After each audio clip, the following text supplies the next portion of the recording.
ছাত্রদের উদ্দেশ্যে একটা কথা বলতে চাই, যেহেতু আপনারা আন্দোলনের মাঠে নেমেছেন, দেশের জনগণের জন্য ভালো চান, তাহলে আপনারাই পারবেন এই দেশটা একটা শান্তি একটা জায়গায় নিয়ে আসতে।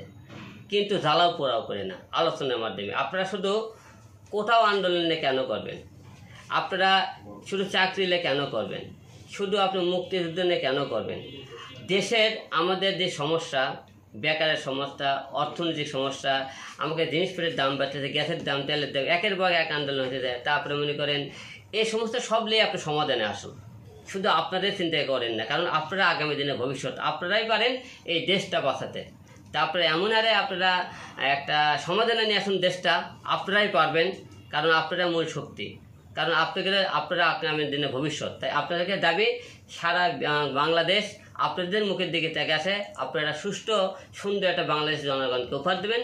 তাই আপনার শুধু কোটা আন্দোলন নয়, আমাকে দেশে যে সমস্ত সমস্যা আছে এবং যে সমস্যা মনে করেন আমরা বঞ্চিত হয়েছি, সবারই মনে গণ অধিকার, ভোটের অধিকার, খাবার অধিকার, চাকরির অধিকার যে সমস্ত কেড়ে নেওয়া হয়েছে, সব নিয়ে আপনারা কথা বলুন, কিন্তু কোনো জ্বালাও পোড়াও দিয়ে না, শান্তিভাবে।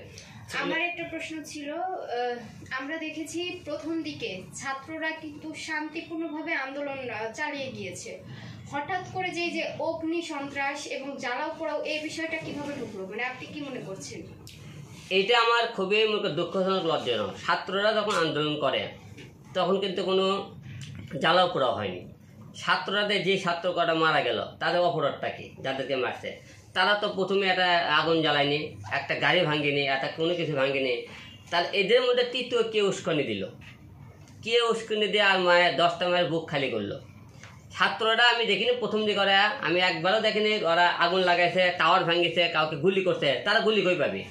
এরই মধ্যে তৃতীয় পক্ষ সুযোগ নিয়েছে, যারা কেউ মনে করে পুলিশের পোশাক, কেউ মনে করেন আপনি সাংবাদিকদের পোশাক, কেউ মনে করেন র্যাবের পোশাক, বিভিন্ন রকম একটা সোর্স নিয়ে তারা দেশটাকে একটা অরাজকের মধ্যে ফেলে দেওয়ার চেষ্টা করেছে।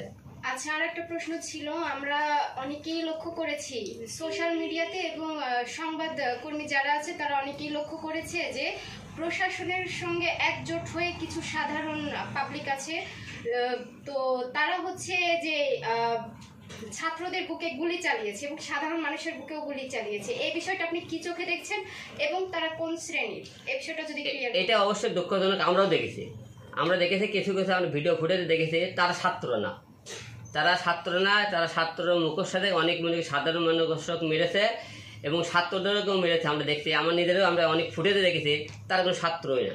তো এই কাজগুলো তারা করেছে, এটা আপনার বাংলাদেশের পুলিশ এতটাই দুর্বল হয়ে যায়নি যে সামনে করে সন্ত্রাসী অন্যদের তুলে দিয়ে তার ছাত্র মারতে হবে, জনগণ মারতে হবে। এবং আরেকটা বিষয় মনে করেন যে বাংলাদেশ আমাদের এতটাই দেউলি হয়ে যায়নি, বাইরের দেশ থেকে আমাদের মনে করেন কলকাতা থেকে আমাদের কি করে বলে তাদেরকে নিয়ে আসে, মনে করেন আমাদের সাথে পুলিশের সাথে, তারা কিন্তু গুলি করছে আগে। ঠিক আছে, ভারত থেকে অনেকে আমাদের বাংলাদেশের শাসন করার দিন দেখছেন, আমাদের অনেক আইন শৃঙ্খলা বাহিনীকে তারা আমাকে সরকার নিয়ে এসেছে, কিন্তু আমরা দেখেছি অনেকে তারা কিন্তু গুলি ছুটছে আগে, তারা কিন্তু বেশিরভাগ আবার গুলি করছে। আমাকে দেশের পুলিশরা খুব কম গুলি ছুটেছে। এটা কিন্তু খুব লজ্জাজনক। দেশে এটা বাংলাদেশে আমাকে একটু বাইরের দেশে যুদ্ধ লাগেনি যে ওই দেশ থেকে আপনি লোক লেসে আমাদের এখানে গুলি চালাতে হবে আমাদের সাধারণ লোকের মাধ্যমে বুকে। আচ্ছা।